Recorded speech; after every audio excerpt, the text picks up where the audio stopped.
요한복음 1장 1절로 13절 영상을 보고 다 함께 한 목소리로 봉독합니다. 태초에 말씀이 계시니라. 이 말씀이 하나님과 함께 계셨으니 이 말씀은 곧 하나님이시라. 그가 태초에 하나님과 함께 계셨고 만물이 그로 말미암아 지은 바 되었나니 지은 것이 하나도 그가 없이 된 것이 없으리라. 그 안에 생명이 있었으니 이 생명은 사람들의 빛이라. 빛이 어둠에 비치되 어둠이 깨닫지 못하더라. 하나님께로부터 보내심을 받은 사람이 있으니 그의 이름은 요한이라. 그가 증언하러 왔으니 곧 빛에 대하여 증언하고 모든 사람이 자기로 말미암아 믿게 하려 함이라. 그는 이 빛이 아니요 이 빛에 대하여 증언하러 온 자라. 참 믿고 세상에 와서 각 사람에게 비추는 빛이 있었나니 그가 세상에 계셨으며 세상은 그로 말미암아 지은 바 되었으니 세상이 그를 알지 못하였고 자기 땅에 오매 자기 백성이 영접하지 아니하였으나 영접하는 자 곧 그 이름을 믿는 자들에게는 하나님의 자녀가 되는 권세를 주셨으니 이는 결통으로나 사람의 뜻으로 나지 아니하였고 오직 하나님께로부터 난 자들이니라. 아멘.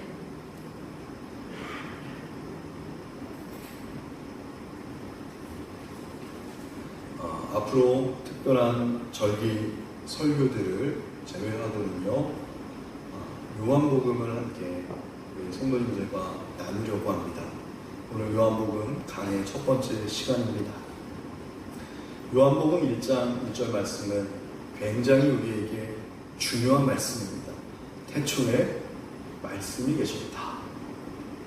그리고 이 말씀이 하나님과 함께 계셨다. 근데 이 말씀이 곧 하나님이시다 라고 이야기합니다. 이 말씀은 창세기 1장 1절의 말씀에 신약의 새로운 해석본과 같은 말씀입니다. 창세기 1장 1절에 보면 하나님께서 태초에 하나님께서 천지를 창조하시니라고 나옵니다.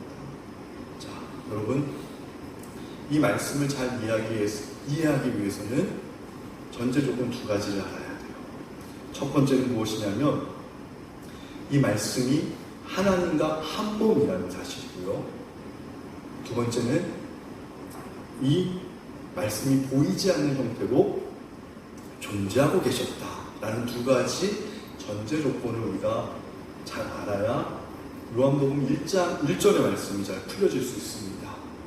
자, 그러면 이것이 어떻게 이 말씀, 태초에 계신 이 말씀이 하나님과 한 몸입니까? 우리가 말씀 따로 하나님 따로 이렇게 계시는 거 아닐까라고 착각을 하기가 쉽습니다. 왜냐하면 중간에 이 말씀이 하나님과 함께 계셨다. 함께라고 하는 이 단어 때문에 그래요.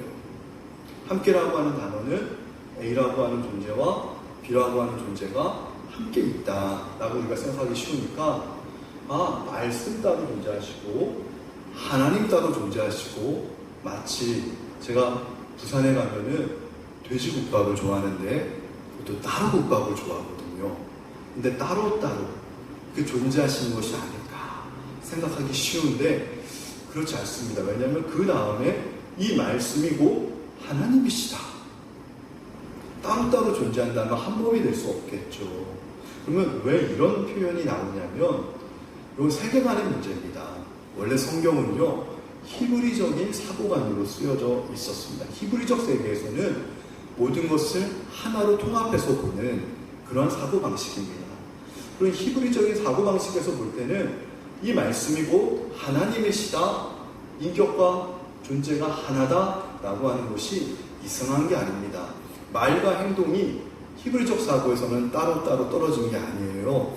장용식 목사 하면은 장용식 목사의 이 생물학적인 존재가 장용식 목사 다가 아니라 장용식 목사가 내뱉는 말, 그 사람의 말에 대해 책임을 어떻게 지는가, 그 사람의 말의 온도, 말의 분위기, 인생을 모두 창조해가는 이 모든 것들, 말하는 것과 행동하는 것이 히브리적 사고에서는 하나예요.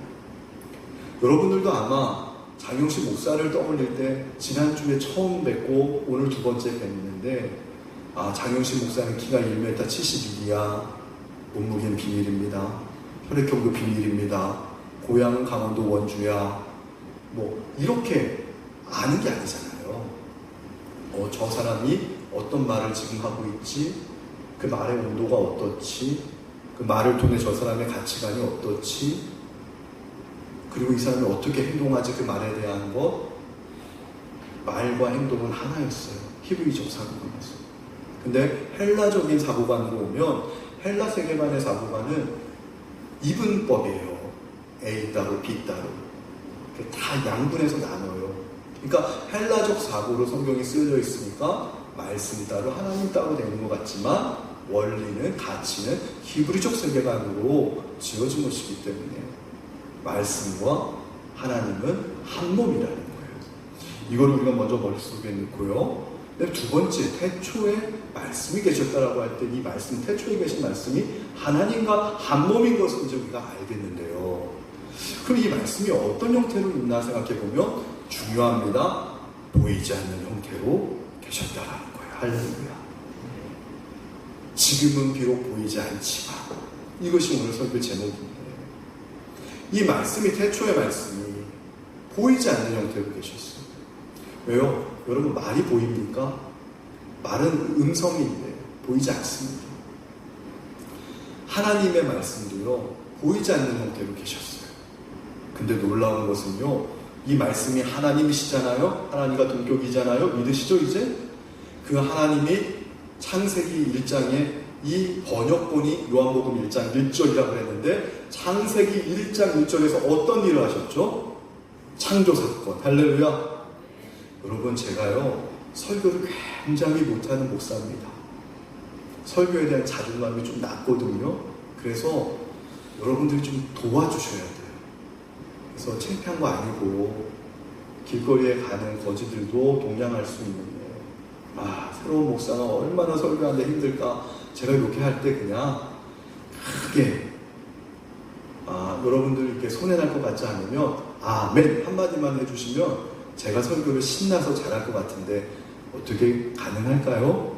아멘. 할렐루야. 아멘. 이런 톤으로만 해주시면 제가 설교를 조금 간신히라도 잘 끝낼 수 있을 것 같습니다. 11시 지금 27분인데 오늘 끝내야 되잖아요. 할렐루야. 아멘. 할렐루야. 너무나 좋네요. 빨리 끝낼 수 있을 것 같습니다. 네. 좋습니다.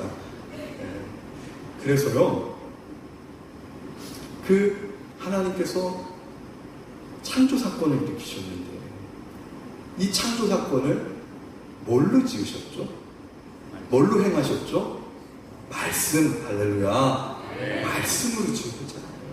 근데 이 말씀은 보여요? 보이지 않아요? 안 보여요. 안 보이는 말씀으로 우리 눈에 보이는 창조세계를 지으셨다라는 거예요. 얼마나 놀랍습니까? 이것을 그래서 신약에서는 믿음은 보이지 않는 세계를 믿는 것이고 보이지 않는 세계가 보이는 것으로 드러나는 것을 확신하는 것이 믿음이다.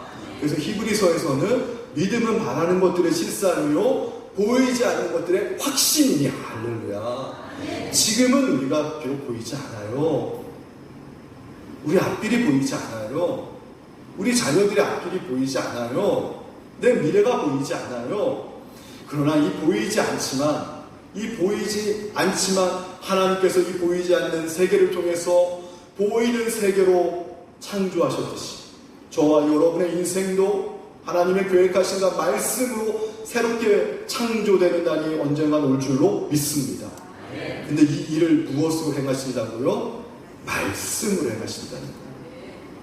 근데 말씀은 눈에 보이지 않는다라는 거예요. 근데 하나님이 창조하신 걸 보면은요, 천지를 창조하셨다라고 나오거든요. 하늘천, 땅지인데 여기서의 지는 땅만 의미하는 게 아니고 성경에서는 눈에 보이는 가시적인 세계를 의미하고요. 천은 우리가 보는 하늘이 아니라 눈에 보이지 않는 영적인 세계다. 그래서 과학하는 분들은 양자세계, 양자역학 같은 것들 보면은 눈에 보이지 않잖아요. 이론이 안 맞잖아요. 그런데 그것도 하나님이 지으신 세계라는 거예요. 할렐루야. 눈에 보이는 것만 하나님이 첫째 날, 둘째 날 창조하신 것 같지만 아닙니다. 빛이 있으라고 할 때 이 빛도요, 눈에 보이는 빛은, 이런 태양과 같은 빛은 하나님이 해와 달을 지으실 때 창조하신 것이고, 빛이 있으라고 할 때 첫째 날 빛은 영적인 빛, 영적인 세계부터 하나님이 먼저 지으셨다는 걸 이제 여러분들 깨달으시기 바랍니다. 영적인 세계, 눈에 보이지 않는 세계가 먼저 지어지고 나서 영적인 빛이 있고, 그 다음에 하나님께서 해와 달과 같은 천체의 빛, 가시적인 육안의 빛을 나중에 지으신 거예요. 창조의 원리는 눈에 보이지 않는 세계에서부터, 영적인 세계에서부터 눈에 보이지 않는 말씀을 가지고 눈에 보이는 세계로 나아가는 것이 창조의 질서고 원리라는 사실을 믿으시기 바랍니다. 그런데요, 우리들은 어떻습니까?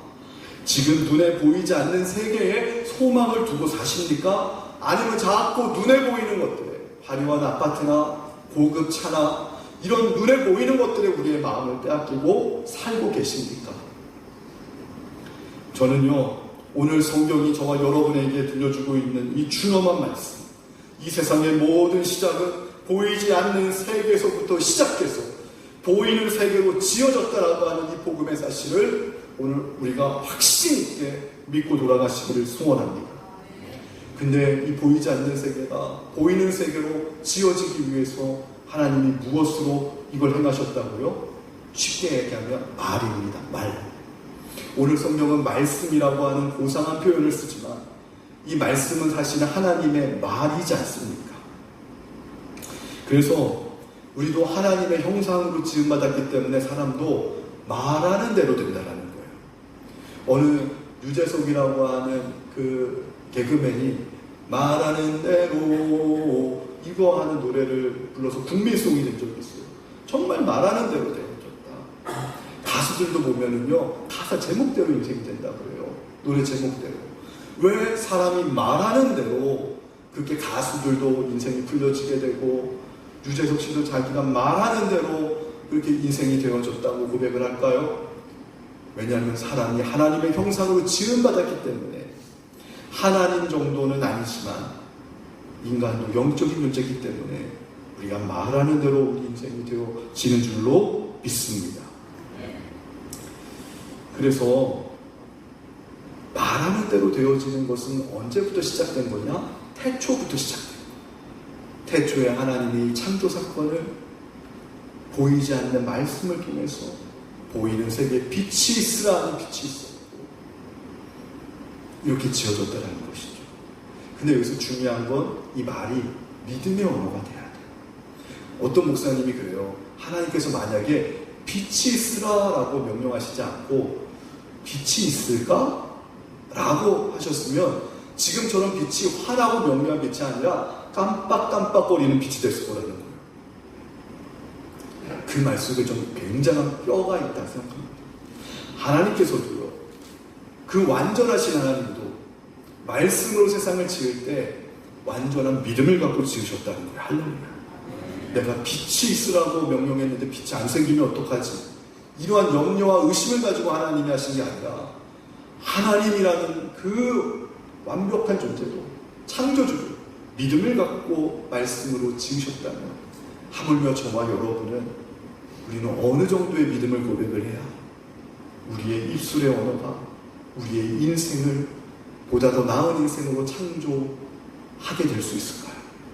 믿음의 언어를 고백하시는 저와 여러분이 되시기를 주님의 이름으로 이 시간 부탁을 드립니다. 근데 이렇게 말씀은 보이지 않는데 이 보이지 않는 이 말씀이 하나님이에요. 요한복음이 이렇게 우리에게 이야기를 하고 있어요. 그 까닭이 무엇이냐면 여러분 보세요. 하나님께서 말하고 있는 말의 정체가 곧 뭔 줄 아세요? 하나님의 본질이시잖아요. 하나님이 지금 말씀하고 있는 요한복음에서 모든 말씀하는 것들 우리 하나님의 본질이에요. 하나님의 마음이었어요. 그렇다면 하나님의 형상으로 지음받은 인간이 말하는 이 말은 저와 여러분의 본질이라는 사실을 깨달으시기 바랍니다. 그럼 말이 나의 본질이구나.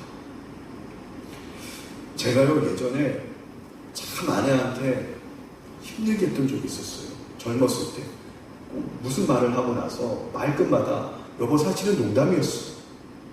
근데 저희 아내가 그게 굉장히 화가 난다 하더라고요. 알고 봤더니만 농담이 아니라 실은 아내의 마음을 제가 간을 보다가 상황이 불리해지면 아우 여보 사실은 농담이었어 이러고 빠져나간 거예요. 참 비겁한 행동이었어요. 이걸 이제 심리학을 공부하고 제가 나중에 깨달았는데 이제는 그런 말 안 합니다. 근데 예전에 한번 그런 적이 있어요. 여보 이제 내 눈빛만 봐도 내가 어떤 마음을 갖고 있는지 알겠지? 내 눈빛을 바라봐. 내 눈빛을 바라봐. 그랬는데 눈빛을 바라보고 나서 저희 아내가 하는 말은 모르겠다는 거예요. 20년을 넘게 부부 생활을 해도요. 눈빛 봐도 모릅니다. 말하지 않는 건 모릅니다. 그런데요.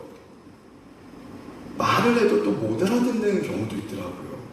그래서 어떤 분들은 말을 하고 그분이 말을 하고 나면 다른 분이 아, 그 말이 맞냐고 이렇게 다시 확인을 해야 되는 경우도 참 많더라. 어떤 사모님이 시집을 갔어요. 이 사모님 친정은요. 어머님, 아버님 식사하세요 이런 말을 적어도 3번은 해야지 식사를 하시네요. 그런 동네가 있나 봐요 대한민국에. 근데 이분이 이제 시집을 갔는데 시댁에 갔어요. 시어머니한테 어머니 진지 드세요 그랬는데 시어머니가 얘야 나 오늘 생각이 없다. 근데 아유 우리 그냥 친정처럼 3번은 예의상 해야지 하고 어머니 그래도 식기 전에 식사하세요. 아니 진짜 생각이 없다니까. 근데 또 3번째 하면 자기 부모님 드셨으니까 어머니 죄송합니다 제가 감기 때문에 목이 지금 상태가 식사하세요 그랬더니만 시어머니가 갑자기 화를 버럭 내시면서 이 애미야 너 지금 날 무시하는 거냐고 내가 정말로 식사 생각이 없다고 얘기하지 않았냐고 역정을 내시더라고요. 깜짝 놀랐다고 합니다. 이처럼 대한민국도요 지역이 달라지면 문화가 달라지면 언어가 달라요. 언어가 다르면 커뮤니케이션이 안 되니까 서로 오해가 일어나는 거예요. 우리 인생의 대부분의 문제는요 서로를 미워해서가 아니라 커뮤니케이션이 안 되는 게 문제인 거예요. 사실 남자와 여자가 서로 다르고 부부가 서로 다르고 자녀와 또 기성세대가 서로 다르고 이 커뮤니케이션이 안 되니까 어떤 분들은 그래요. 여보 내 마음을 보면 모르겠냐고. 내가 지금 당신에게 지금까지 살아왔는데 내 마음을 보면 모르겠냐고. 근데 여자들은요 말로 표현해주지 않으면 모르더라고요. 여러분 이처럼 서로의 말이 다른 이유가 뭘까? 남성 여성이 다르다, 전라도 충청도 경상도가 다르다, 서로 환경이 다르다, 자라온 문화가 다르다, 여러 가지 설명이 다 될 수 있겠지만 이보다 근원적으로 성경은 한 단어로 정의합니다. 왜 인간이 서로의 언어가 달라서 불행이 오나? 죄 때문이다. 믿으십니까? 다 맞아요. 언어, 환경, 문화 다 맞아요. 하지만 그거의 밑뿌리는 바로 죄라는 거예요. 그래서 하나님께서는 인간이 바벨탑을 쌓아올렸을 때 뭘 흩으셨어요? 언어를 흩으셔서 서로 못 알아듣게 만들었다. 이게 우리가 그냥 랭귀지라고 할 수도 있지만 영적인 언어까지 하나님이 흩으셔버리니까 서로 죄 때문에 서로 동상이몽을 하고 서로 남편과 아내가 언어가 달라지는 거예요. 부모와 자식의 언어가 서로 달라지는 거예요. 근데 이렇게 서로 알아듣지 못하게 바벨탑 사건 이후로 되었는데 이 흩어진 인간의 언어를 다시 회복시킨 사건이 오늘 요한복음 1장 사건인 것을 믿으시기 바랍니다.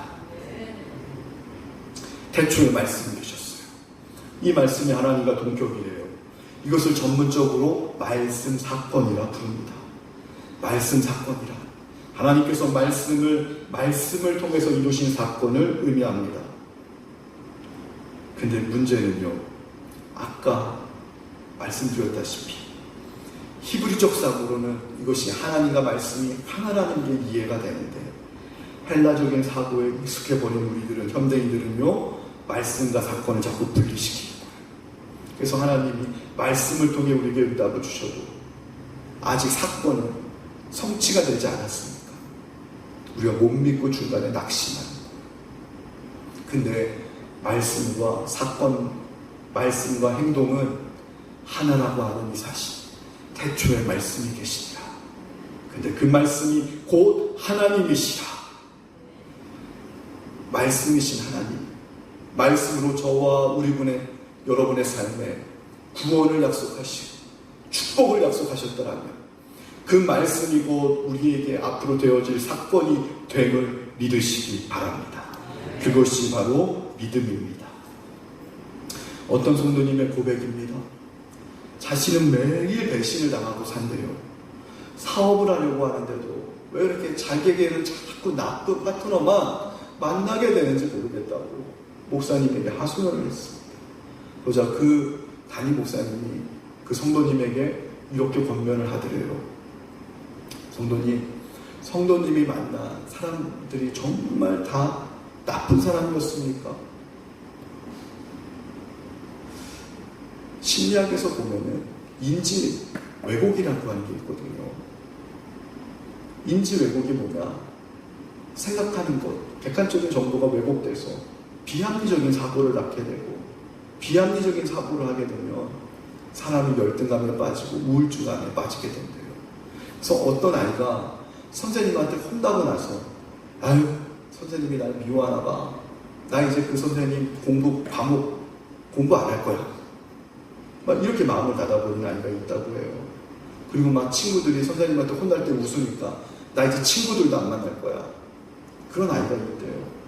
근데 이거 심리학에서 보면은 반대로 바꾸어서 질문을 해보라는 거예요.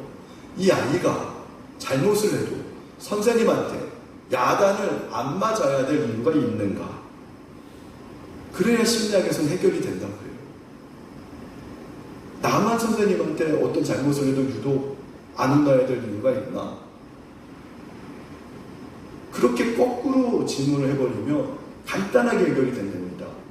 그럴 이유는 없죠. 근데 이렇게 바꾸어서 사고를 하지 못하기 때문에 인지 왜곡이 벌어져서 선생님한테 한번 숙제 안 해와서 혼나면, 선생님은 나만 미워하나 봐. 나만 싫어하나 봐. 우리 애들도 내가 선생님한테 혼날 때 내 친구들도 막 웃어내서 친구들 안 만날 거야. 이게 동굴 속에 들어간다는 것이죠. 여러분, 이 성도님에게도 그런 거예요. 목사님이 말을 바꿔보십시오. 성도님의 말을 바꾸면 나쁜 사람이 왔어도 좋아지게 되고, 또 하나님이 좋은 사람을 붙여주실 겁니다. 할렐루야. 우리의 언어가요, 원수도 하나님의 동역자로 바꿔낼 수 있는 게 복음 아닙니까? 그 복음은 하나님이 뭐를 통해서 허락하시죠? 저와 여러분의 입술의 언어, 말입니다. 말입니다. 그래서 말에 책임을 지는 인생. 하이데모까지 가지 않아도 되잖아요. 언어가 존재의 집이라는 얘기까지 갈 거 없잖아요. 케르케고르까지 갈 거 없잖아요. 근데요, 이거는 다 성경에 있는 이야기입니다. 태초부터 하나님이 보이지 않는 말씀으로 보이는 세상을 창조하셨기 때문에 그 보이지 않는 말이 하나님의 본질이듯이 저와 여러분이 내뱉는 입술의 언어가 나의 본질이라는 사실을 안다면, 제가 옛날 저희 아내에게 비겁하게 불리한 말을 해놓고 사실은 농담이었어요. 이런 비겁한 행동은 저는 이제 회개하고 안 합니다. 혹시라도 하게 되면 또 혼나야 되겠죠. 여러분, 말이라고 하는 것은요, 그 사람의 인생에 있어서 배의 키와 같다고 합니다. 커다란 유조선 있잖아요. 이거를 움직이기 위해서 얼마나 많은 에너지와 그런 기름이 필요할까요? 근데 이 커다란 유조선도요, 조그만 키 하나만 틀면은요, 방향이 바뀌어지듯이 우리 인생을 둘러싸고 있는 문제들이 많아요. 태산과 같은 문제가 내 앞에 있어요. 내 힘으로는 도저히 옮길 수 없어요. 그러나 저와 여러분 입술의 언어가 우리 인생의 키라면, 배의 키와 같다면, 배의 핸들과 같다면, 말이라고 하는 키를 육신의 언어에서, 정욕의 언어에서 믿음의 언어로 바꾸고, 말씀의 언어로 바꾸고, 은혜의 언어로 바꾸게 되면 태산과 같은 산과 같은 문제도 하나님이 옮겨주시리라 능히 믿습니다. 근데 마지막으로 또 중요한 게 있어요. 이 말씀이 하나님이고 하나님이 말씀이라면 이 둘은 서로 동격인데 이 동격의 결과가 뭐라고요? 오늘 본문 1장 4절에 나옵니다. 그 안에는 뭐가 있다고요? 생명이 있다. 할렐루야. 여러분, 생명은 살아있는 거잖아요. 그래서 하나님의 말씀이 뭐라고요? 살아있다. 하나님의 말씀은 살아서. 왜 살아있다라고 할까요? 영원하기 때문에 살아있는 거예요. 모든 살아있다라고 하는 것은 영원성을 담보하지 않으면, 죄송합니다,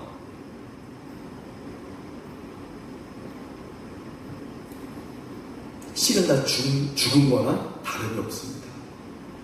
그래서 어떤 분이 그래요. 저에게, 목사님, 아이가 갓난아기가 태어났는데 그 아이를 보고 살아간다라고 얘기하지 말고 죽어간다라고 얘기해야 된대요.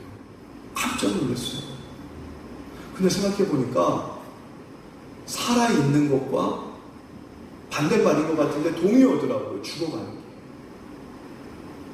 여러분, 이 자리에 계신 성도님들은 최소한 50년에서 60년 이상 더 사시길 축복합니다.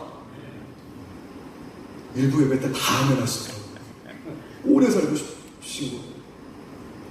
근데요, 50년, 60년, 70년 더 살아도요, 성경은 사람이 한 번 태어나고 죽는 것이 정한이 있지라고 그랬어요. 그러니까 저와 여러분이 지금 살고 있지만 실은 시한부 인생이에요. 죽어가고 있는 거나 마찬가지. 심지어 지금 태어난 갓난아기도 죽어가고 있대요. 세상 사람들은. 왜 그렇게 얘기할까요? 살아있다라고 하는 것은 생명의 영원성을 담보하지 않으면 실은 죽어가는 것과 같기 때문에, 실존주의 철학자 케고로는 이 사실을 철학적으로 미리 내다봐서 인생은 죽음에 이르는 병이다. 모든 인생이 이 죽음으로부터 자유할 수 없다. 근데요, 여러분, 이 말씀이요, 태초에 계신 말씀이 하나님이신데 이 말씀이 고 생명이 있대요. 할렐루야. 하나님의 생명이니까 영원한 생명이라는 거예요. 할렐루야. 이게 복음입니다. 저와 여러분은 실은 죄로 인해서 죽어가는 영혼이었거든요. 50년, 60년 더 산다라고 해도 죽어가고 있는 인생이었는데, 우리의 생명은 죽어가는 생명이었는데, 죽어가는 이 생명을 안타깝게 여기시고, 말씀이, 보이지 않는 이 말씀이, 옛날에 구약시대 때는 눈에 보이지 않는 하나님을 우리 눈으로 보면 죽었습니다. 그래서 모세가 하나님을 만나 율법 받을 때 얼굴 수건으로 가리겠어요. 왜요? 죄가 있는 상태에서 하나님을 보면 죽어요. 근데 눈에 보이지 않는 이 말씀이요, 육신의 옷을 입고, 오늘 요한복음 1장에 보면 육신의 옷을 입고 우리 눈에 보이는 하나님으로 오셨다라는 거예요. 근데 보이는 하나님을 봤는데 죽지 않더라는 거예요. 할렐루야. 할렐루야. 이것만 좀만 더 크게 해주시면, 그래도 이 정도면 너무 감사합니다. 할렐루야. 얼마나 신납니까? 예전에 하나님 눈으로 보면 내 죄 때문에 죽었는데, 이제 예수님이 육신의 몸을 입고 오시니까 보이지 않는 하나님이 보이는 하나님이 되셨는데, 눈으로 봐도 죽지 않아요. 내가 오늘 주님을 봐도 죽지 않아요. 할렐루야. 근데 그 주님이 우리 안에 들어오셨어요. 할렐루야. 그것도 십자가에서 하나밖에 없는 독생자를 하나님이 희생시키셔서 우리의 죄를 다 도말하시고 저와 여러분의 구주를 우리 안에 들어오셨어요. 그래서 12절에 그 이름을 영접하는 자들에게는 하나님의 자녀가 되는 권세를 주셨어. 하나님의 자녀가 됐더니만 그 말씀이신 예수님이 우리 안에 들어오셨는데, 그 말씀은 영원한 생명이기 때문에 모든 살아있는 것은 영원한 생명을 담보해야 진짜 사는 것인데, 영원한 생명을 담보하지 않는 생명들은 다 일시적이고 임시적이고 유한하고 죽어가는 시한부적인 생명인데, 죽음에 이르는 병으로부터 저와 여러분을 자유케 해주신 줄로 믿습니다. 여러분, 우리는 영생을 사는 존재잖아요. 이용말리 먼 타국에 왔지만 나는 영생을 사는 존재야. 말씀이신 영원한 생명, 말씀이 내 안에 들어오셨어. 여러분, 하나님께서 사람을 만드실 때는요, 원래 영원한 생명으로 살 수 있는 그런 존재로 만드셨어요. 근데 영원한 생명을 갖지 못한 이유가 딱 한 가지 있더라고요. 바로 창세기에서 선악과를 따먹은 거예요.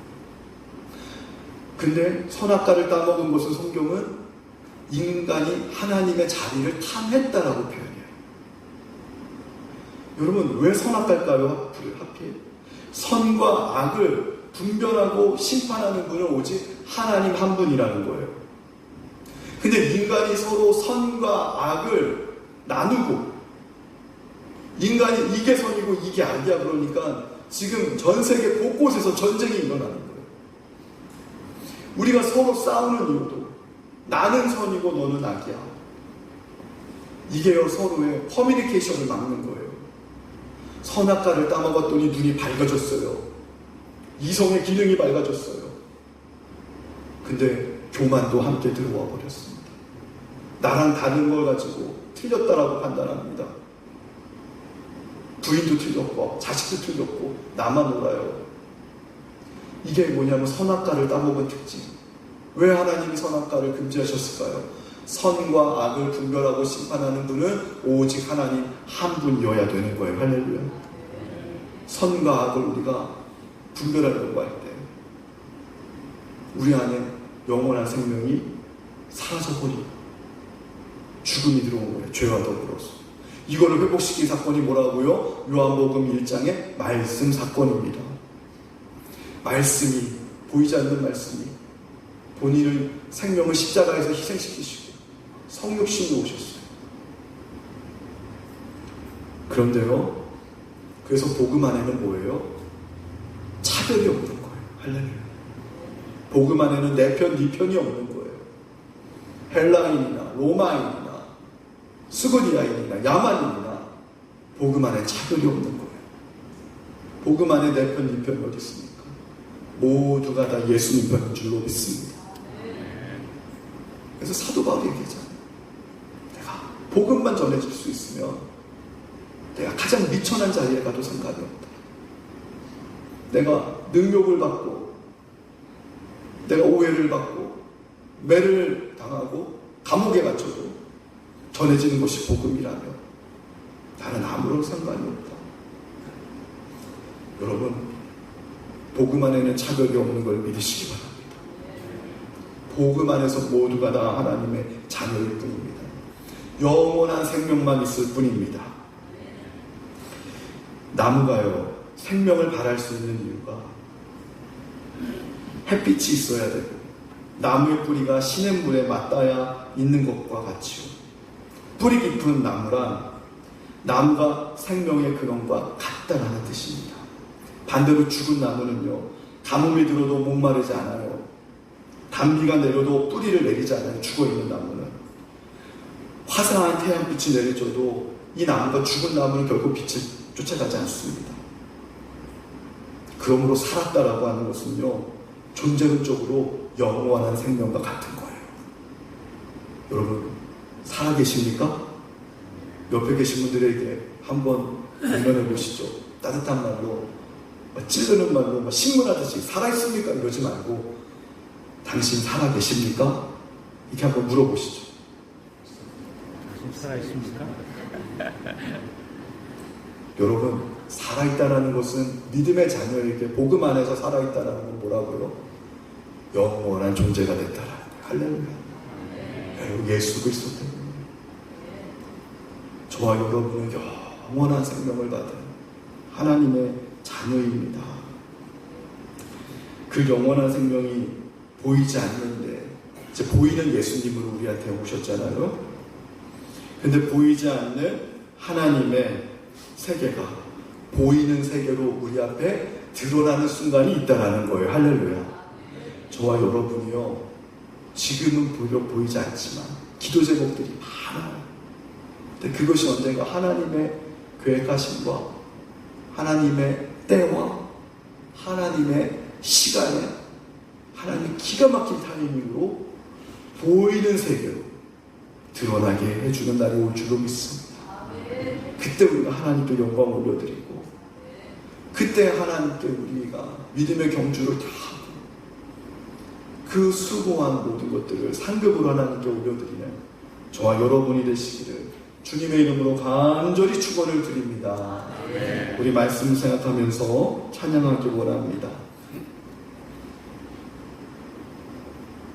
찬양 가사가요, 날이 저물어 갈 때, 빈들에서 걸을 때, 그때가 하나님의 때, 내 힘으로는 안 될 때, 빈손으로 걸을 때 내가 고백해 여호와 이래 주가 일하시네, 주가 일하시네, 주께 아끼지 않는 자에게 주가 일하시네, 주가 일하시네, 신뢰하며 걷는 자에게. 우리 이 가사 우리가 정말로 하나님 앞에 기도하는 마음으로 간절히 고백해 보길 원합니다.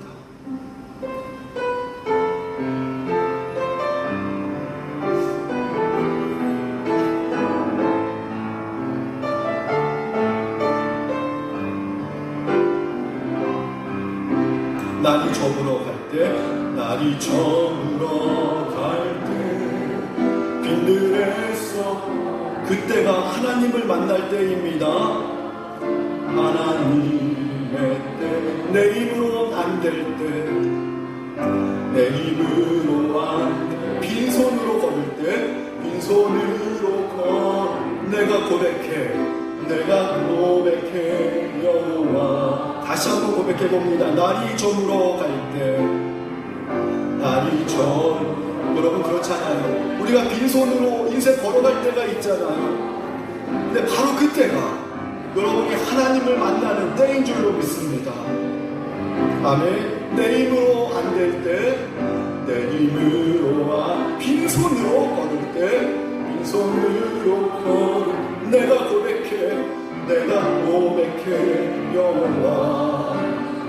주가 일하시네, 주가 선포합니다. 주가 일하시네, 주께 아끼지 않는 자에게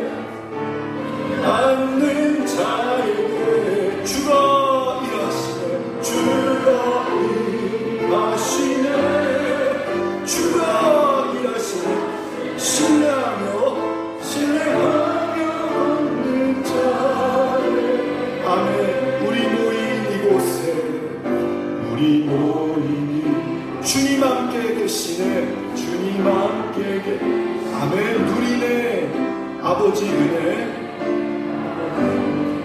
고백해 봅시다.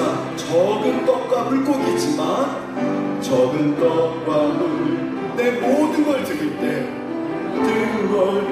모두 고백해 여호와 이래 되신 하나님을 오늘 만나게 되실 줄로 믿습니다. 다시 한번 우리 모인 이곳에 주님 함께 계시네, 성령님 이곳에 함께하여 주옵소서. 누리네 아버지. 그렇습니다. 내가 갖고 있는 것, 적은 떡과 물고기, 내 모든 걸 믿음으로 드릴 때 고백해 봅시다. 모두 고백해 여호와. 가슴에 손을 얹고 고백합니다. 주가 일하시네, 주가 일하시네. 아멘. 주님께서 오늘 일하길 원하십니다. 앉는 자에게 주가 일하시네.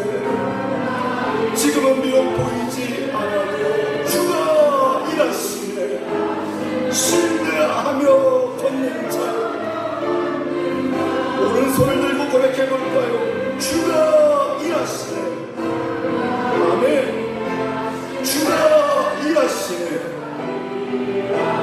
주께 아끼지 않는 자에게 주가 일하시네. 선포합시다. 주가 일하시네. 신뢰하며 걷는 자에게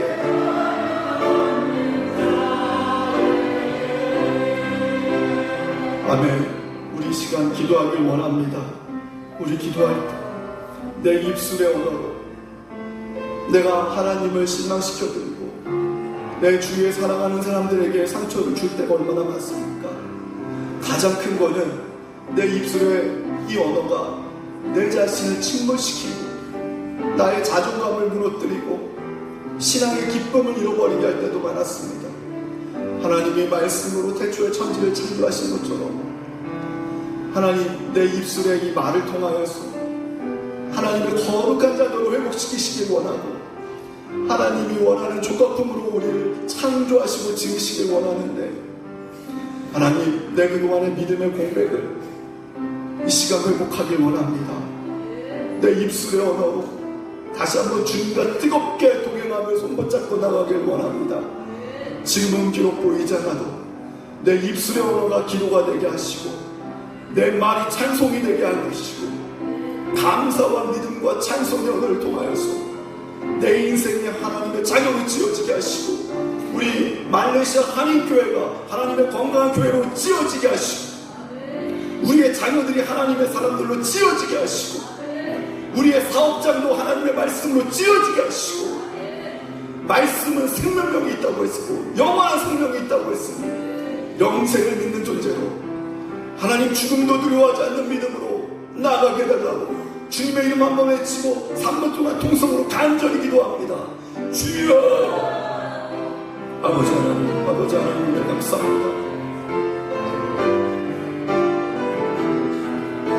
주님 감사합니다. 아버지 오늘도 우리에게 시간을 허락해 주시기 감사합니다. 주님 내 말이 나의 본체지만 사실 알았습니다. 말씀이 곧 하나님의 시간 사실 알았습니다. 오 주여 함께하여 주옵소서. 주님 함께하여 주옵소서. 말레이시아 교회가 하나님의 자녀들을 일어나게 하여 주옵소서. 하나님의 사람들로 거룩하게 세워지게 하여 주옵소서. 내 입의 말을 통하여서 믿음의 언어로 감사의 언어로 행복의 언어로 하나님 나오는 원합니다. 하나님 세상을 아름답게 지으시고도 내 인생도 아름답게 지어주길 원합니다. 우리 자녀들의 삶도 아름다운 인생으로 지어지길 원합니다. 하나님 아버지 우리 말레이시아 교회가 가장 건강하고 아름다운 교회로 지어지고 창조되게 도와주시옵소서. 살아있고 생명력이 있는 말씀이 주일마다 강단에서 나가게 도와주시옵소서. 이 말씀을 듣고 회복이 일어나게 하시고 말씀을 통해 하나님 앞에 바로 서게 도와주옵소서.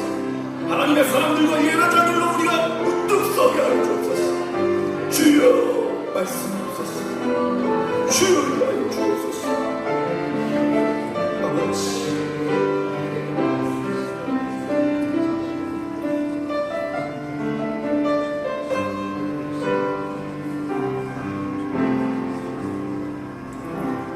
지금은 비록 보이지 않아도 하나님께서 말씀으로 보이지 않는 세계를 아름다운 보이는 세계로 창조하셨듯이 우리들도 믿음의 언어를 통하여서 하나님의 아름다운 인생으로 지음받고 창조되어지게 도와주옵소서. 예수님의 이름으로 기도하옵나이다. 아멘.